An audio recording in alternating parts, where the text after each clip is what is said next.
Assalamualaikum warahmatullahi wabarakatuh. Jumpa lagi para sahabat semuanya dengan saya di channel Ropedia Alba. Pada video kali ini masih dalam rangkaian materi pembelajaran mendalam atau deep learning.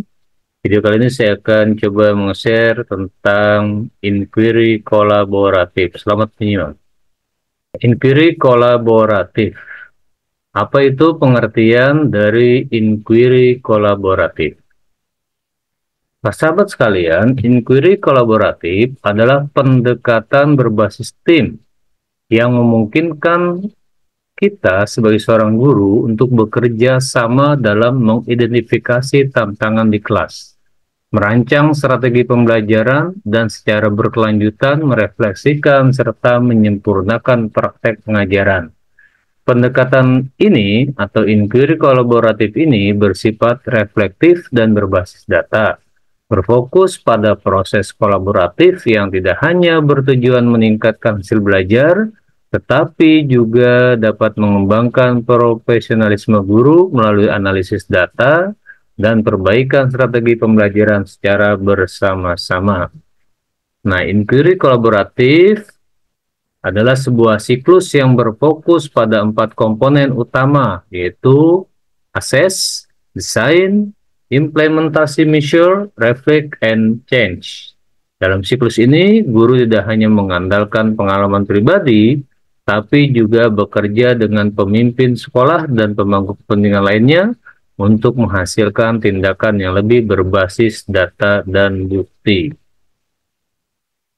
Kolaborasi inquiry bukan hanya tentang berdiskusi secara informal atau melakukan refleksi secara individu, tetapi lebih pada proses berpikir kritis yang sistematis dan berbasis data untuk menciptakan budaya belajar yang kuat di sekolah. Melalui pendekatan ini, guru dan pemimpin sekolah berkomitmen untuk terus belajar dan berkembang secara profesional, serta memberikan kontribusi nyata bagi peningkatan kualitas pembelajaran dan hasil belajar murid. Dengan kolaborasi yang erat dan berbasis data ini, sekolah dapat menciptakan budaya pembelajaran yang berkelanjutan, di mana setiap guru merasa didukung untuk berinovasi dan terus berkembang dalam profesinya, sementara murid mendapatkan pengalaman belajar yang lebih relevan dan sesuai dengan kebutuhan mereka.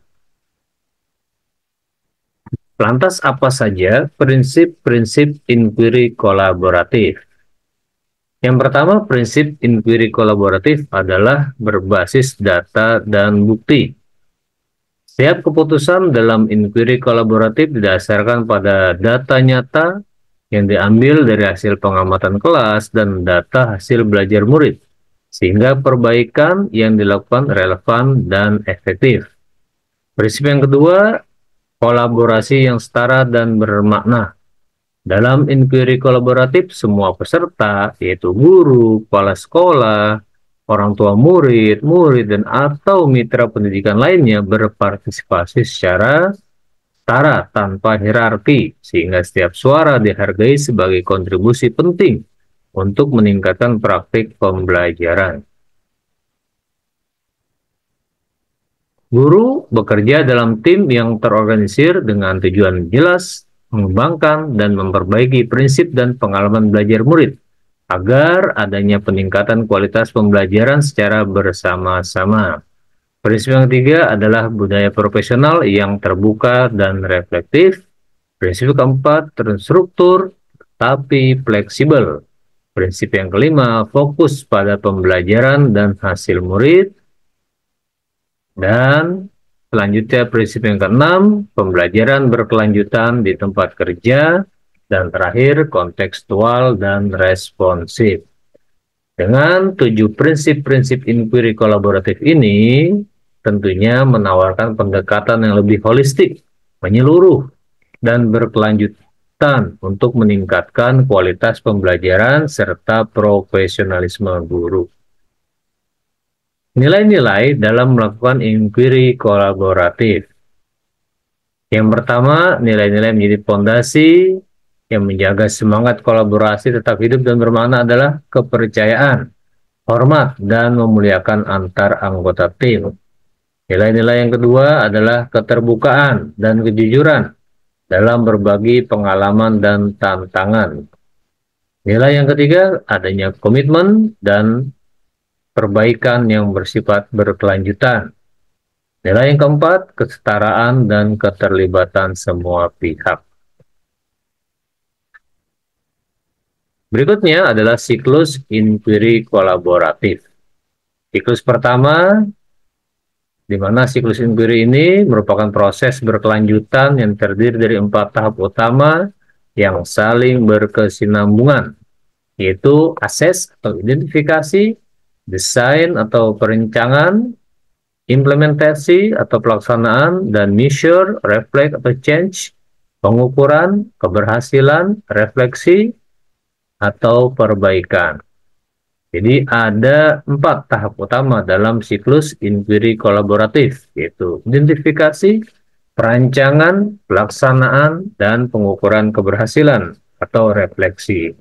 Bisa kita lihat ya, Bapak Ibu guru hebat semuanya, di sini skema atau tahapan-tahapan dalam inquiry kolaboratif di mana bersifat siklus, artinya berputar, saling berhubungan satu dengan lainnya. Assess, design, implement, dan measure atau reflect and change. Nah, kita bisa bahas satu persatu tahapan-tahapan. Yang pertama adalah assess atau identifikasi. Di mana tahap pertama dalam siklus inquiry ini adalah identifikasi, yaitu proses memahami secara mendalam siapa murid yang ada di hadapan kita dan apa fokus inquiry kolaboratif yang ingin disasar. Tahap ini atau identifikasi ini menjadi fondasi utama bagi keseluruhan siklus pembelajaran dan perbaikan praktek. Karena keputusan pedagogis yang bermakna harus berakar pada pemahaman utuh tentang murid.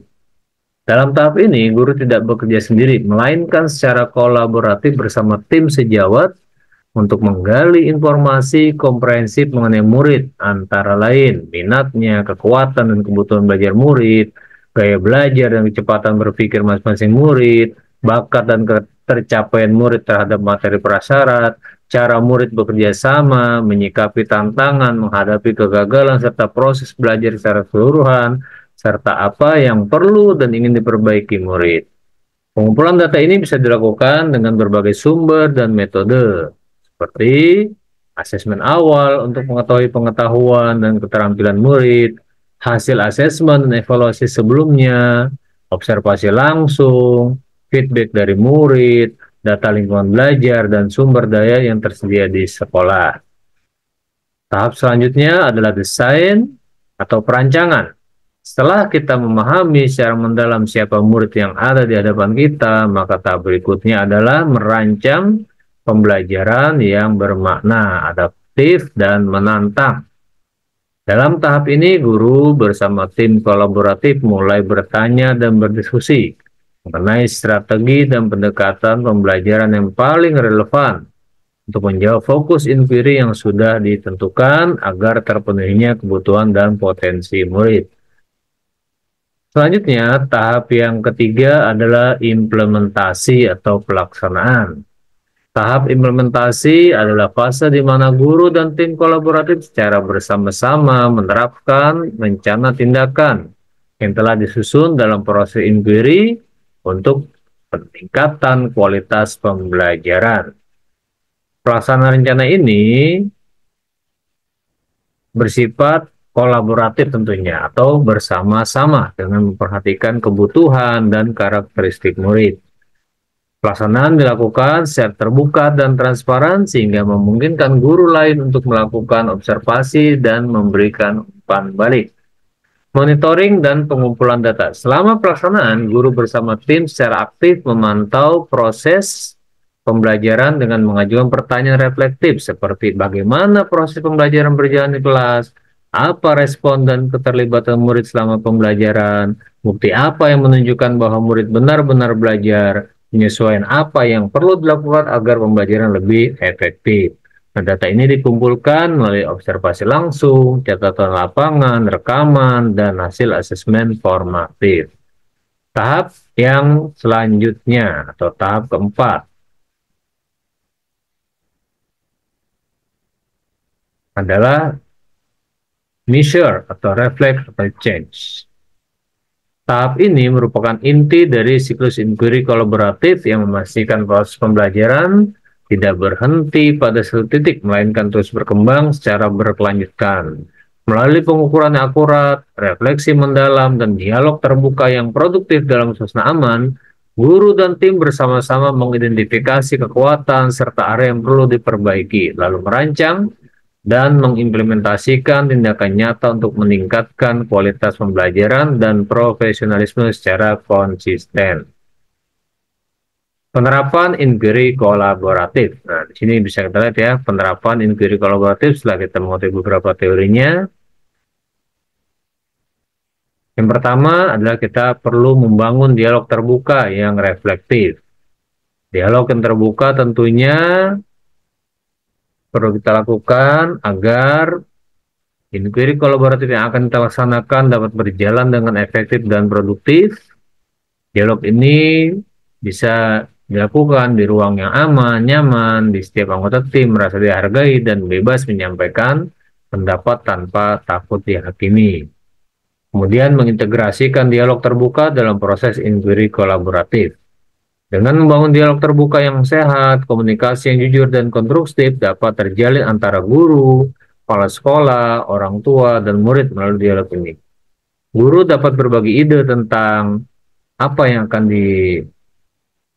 dicapai dalam pembelajaran, bisa berupa tantangan, pengalaman, serta transparan, dan tanpa rasa takut untuk dihakimi. Kemudian refleksikan ya, apa yang sudah kita rencanakan tadi, tentunya berbasis data untuk perbaikan yang terukur, panduan diskusi reflektif tim inquiry. Agar proses dialog dan refleksi berjalan lancar serta membangun, penggunaan bahasa yang tepat sangat penting. Berikut beberapa panduan untuk membantu tim dalam menjalankan diskusi reflektif secara efektif dan harmonis. Yang pertama, membuka diskusi dengan ruang aman. Ciptakan suasana di mana semua anggota merasa nyaman, berbagi pengalaman dan temuan tanpa rasa takut dihakimi. Contoh kalimat pembukanya. Mari kita berbagi pengalaman dan temuan dari pelaksanaan pembelajaran terakhir. Kemudian yang kedua, menggunakan bahasa yang membangun dan menghargai. Yang ketiga, mengajukan pertanyaan terbuka untuk menggali ide dan refleksi. Gunakan pertanyaan yang mengundang eksplorasi, misal, apa yang menurut kalian berjalan dengan baik selama pembelajaran, dan seterusnya. Mendengarkan aktif dan memberikan umpan balik positif. Dengarkan dengan niat memahami, bukan hanya menunggu giliran bicara. Berikan tanggapan membangun, misalnya, saya mengamati bahwa, ya, saya menghargai pendekatan yang kamu gunakan, dan seterusnya. Contoh penerapan inquiry kolaboratif di sekolah. Misal di sini Bapak Ibu sekalian ada sebuah kasus, di mana dari kasus ini bisa kita narasikan, misalnya sebuah SMP negeri di daerah Jawa Tengah menghadapi tantangan pembelajaran yang cukup kompleks pada materi IPA tentang banjir. Sekolah ini memiliki murid yang berasal dari lingkungan yang sering terdampak banjir, sehingga materi tersebut sangat relevan dengan kehidupan sehari-hari mereka. Namun, guru-guru menyadari bahwa mempelajari atau pelajaran selama ini cenderung bersifat teoritis dan kurang mengaitkan materi dengan pengalaman nyata murid, sehingga minat dan pemahaman murid kurang optimal. Selain itu, suasana belajar sering terasa monoton dan kurang memotivasi murid untuk aktif berpartisipasi. Murid juga kesulitan menghubungkan konsep ilmiah dengan konsep nyata.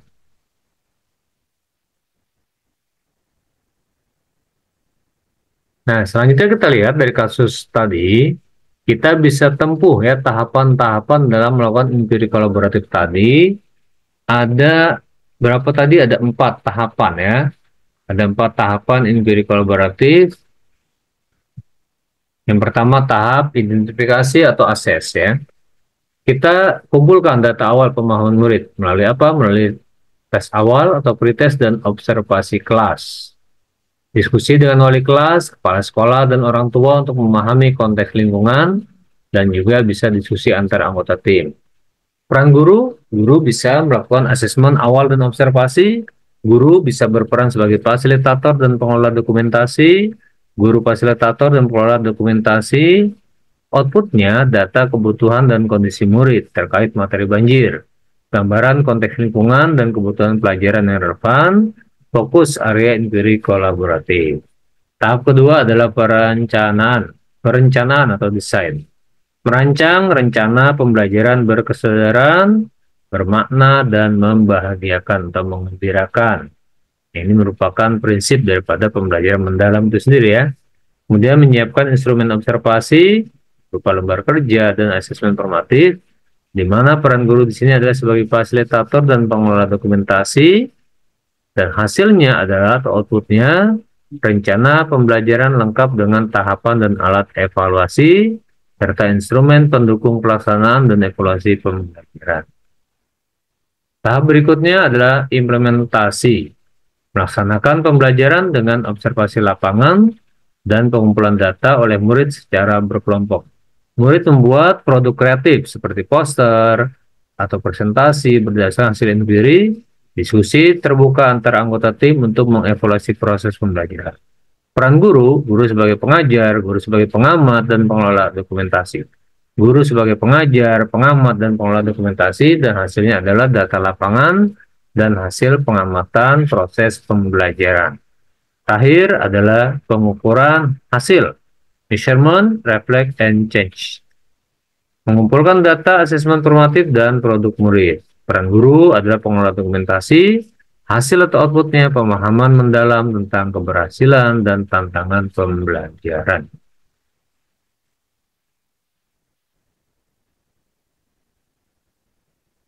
Ya, baik itu Bapak Ibu guru hebat semuanya.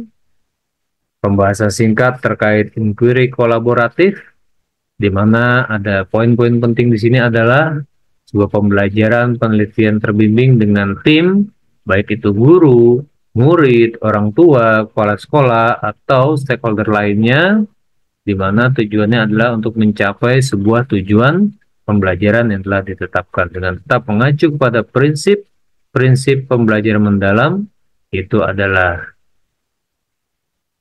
BBM, ya, disingkat dengan BBM, prinsip-prinsip pembelajaran mendalam, itu adalah berkesadaran, bermakna, dan membahagiakan atau menggembirakan. Terima kasih, sampai berjumpa di video-video saya selanjutnya. Jangan lupa like, komen, dan subscribe. Assalamualaikum warahmatullahi wabarakatuh.